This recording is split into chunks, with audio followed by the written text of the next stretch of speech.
This chart shows how many keywords you have that are ranking in organic search in different position ranges. So at a given time, how many keywords are you showing up for in Google search, and then having that broken out by range. The chart uses just the standard Looker Studio Google Search Console connector, plus I'm using a case statement and do something tricky with a blend to make it work. So let's get started. Okay, the first thing we're going to do is to add our Google Search Console data source. I'm going up to Resource, Manage Added Data Sources. Scroll down and you'll see Search Console here. I'm going to search for my site. I'm picking the site impression and web search type. I'm going to add that to my report. Now, I'm going to show you something that doesn't work first, just to drive a point home. So I'm going to insert a stacked area chart here. And I've got date, breakdown dimension, Google property. That's not what I want. And I've got metric clicks. So first thing we're going to do is change this breakdown dimension. And we're going to create a calculated field that is a custom dimension that is going to take the average position and it's going to return range value. So we're going to click here and then I'm going to say I want to add a field and we're going to call this position ranges. And we're going to do a case statement. And what a case statement does is it evaluates another variable and it returns a value based on that evaluation condition. So you'll see what I mean in a second. So I say case, and then when, and then average position. And I'm going to say less than or equal to 10. Then I'm going to return 0 through 10. Now, I'm going to skip forward so you don't have to watch me do the whole thing.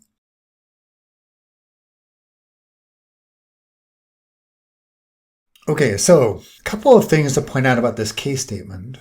One is, while I'm defining ranges, the way that a case statement works is it evaluates conditions one at a time. And there isn't a position less than 0. So saying less than or equal to 10 is the equivalent of saying 0 to 10. Then it'll return a value if that evaluates to true. So let's say that the average position is 5. Then it's going to return 0 to 10 and the case statement's done. It doesn't actually matter that in my next statement I say when less than or equal to 20.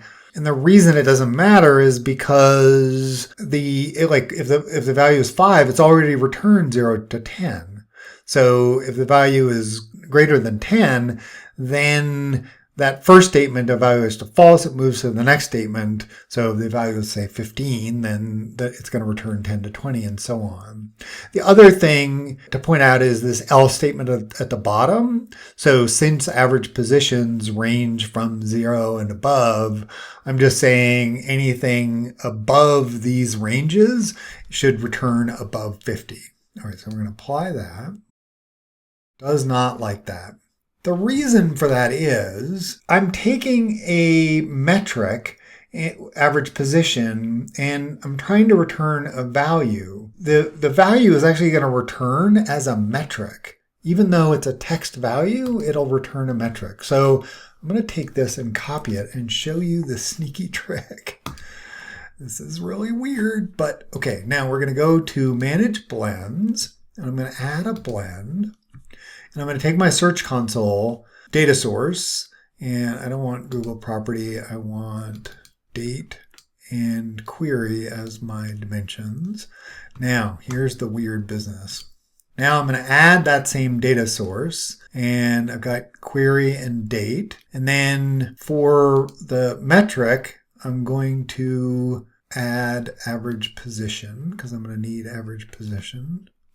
Now, the other thing that I need to do is configure the join condition. So what I'm doing is joining my Search Console data source to itself. Why am I doing that? Well, the reason I'm doing that is if you look over here, the fact that these are all green, it's showing you that it's taken average position and it's now treating it as a dimension. So when I make that case statement, it's actually going to return a dimension value. So before we go, I'm going to configure my join condition. So we have, this actually all looks right. So we want query join to query, date join to date. Left outer is good. In this case, because I'm joining the data source to itself, it actually doesn't really matter. I could use right outer or inner and they would all return the same thing.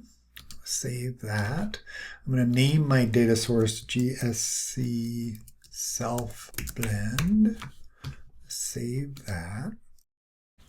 Now we're going to start over because this can be a little squirrely.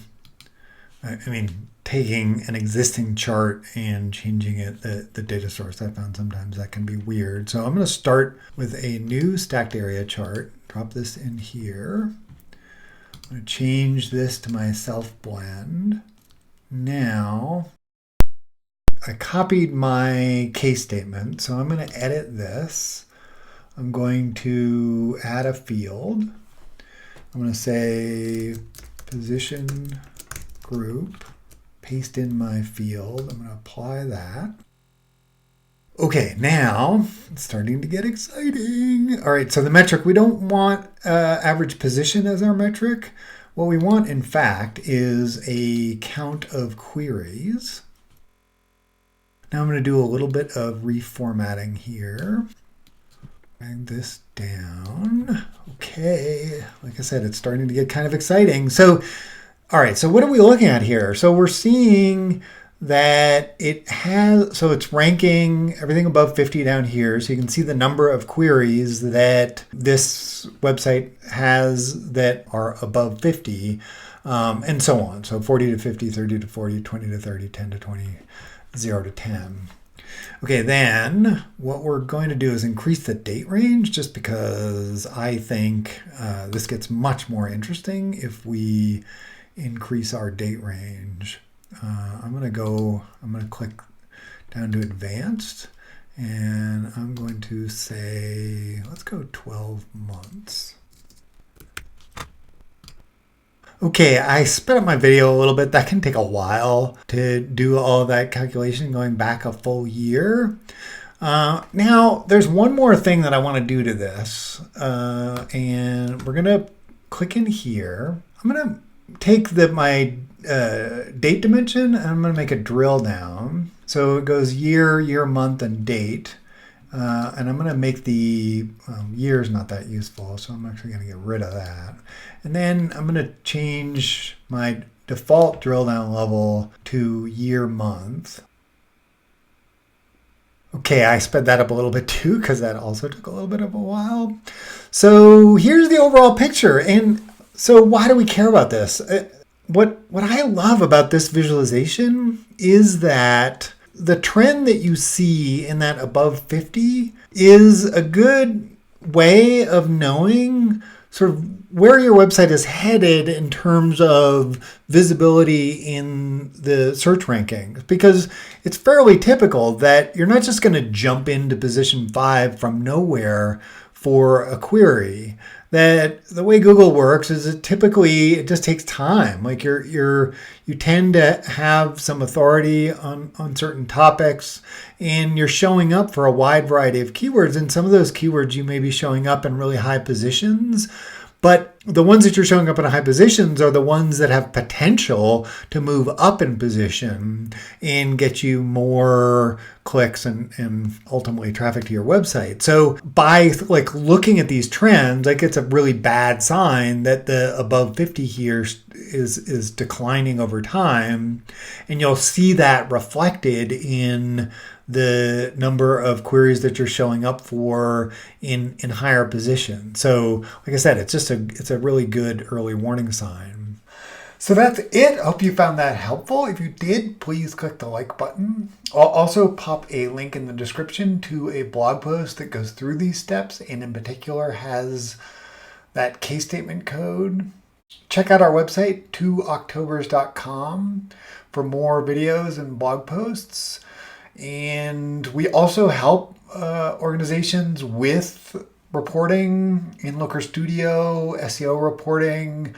We get into some pretty heavy duty stuff in using Search Console data in BigQuery. So if you're interested, check us out. Thanks very much for watching.